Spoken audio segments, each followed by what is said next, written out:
Let's get right to Republican representative from Texas, Jodey Arrington. Congressman, thank you for joining us. What do you think is going to happen with DACA?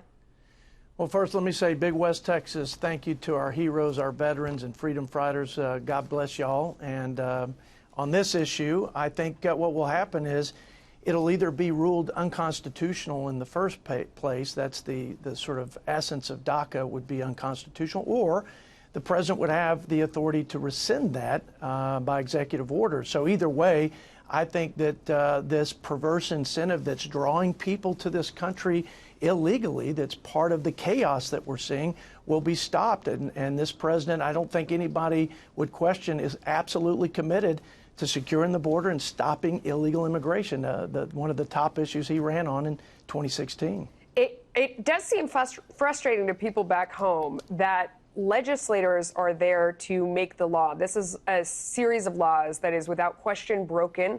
No matter how you look at it, everyone's dissatisfied with the current immigration system. Why can't you guys get together and do something about it? Well, the Democrats last term, when Republicans ran the table, unified Republican leadership in the House, we heard the Democrats say that DACA and the legal status for DACA recipients was their #1 priority. So we had two bills that said, okay, we'll give legal status and peace of mind for DACA eligible. We even said not just DACA recipients, but DACA eligible. We were leaning in and being extremely generous in that regard. But what we wanted is for the American people to have peace of mind, too, that we were going to secure our border and that we would do all the things to close the legal loopholes, enforce the law, and stop the chaos and the crisis of illegal immigration. You know, I said that to Democrats, and they said that wasn't a real offer because the president rescinded that was out there, and then he said that he wasn't willing to go through with that. Well, that's just not the case.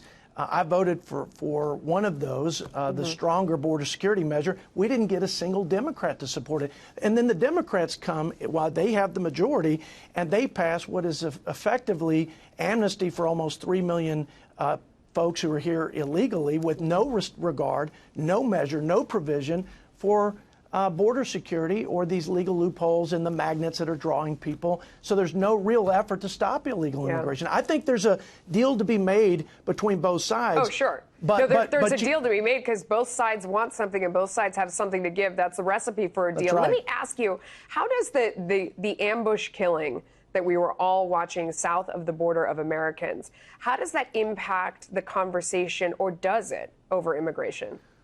Well, I think it just shows what brutal murderers lie on just the other side of the border.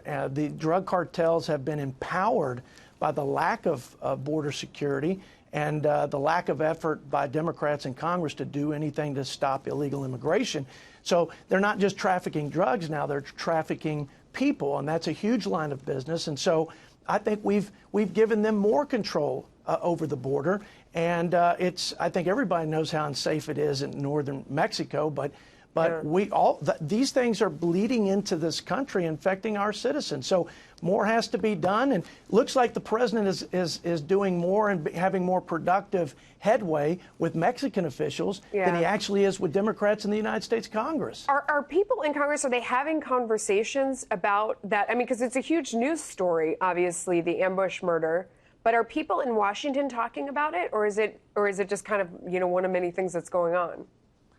Oh, I think that Democrats are so obsessed with this phony impeachment process, it's hard to get anything done, whether it's immigration, Melissa, or it's drug price reduction or great trade deal opportunities like USMCA. So, I mean, it's hard to get anything done because of this distraction that is completely unproductive. We can be doing things like immigration and the things that I mentioned before that will actually have some positive impact for the American people.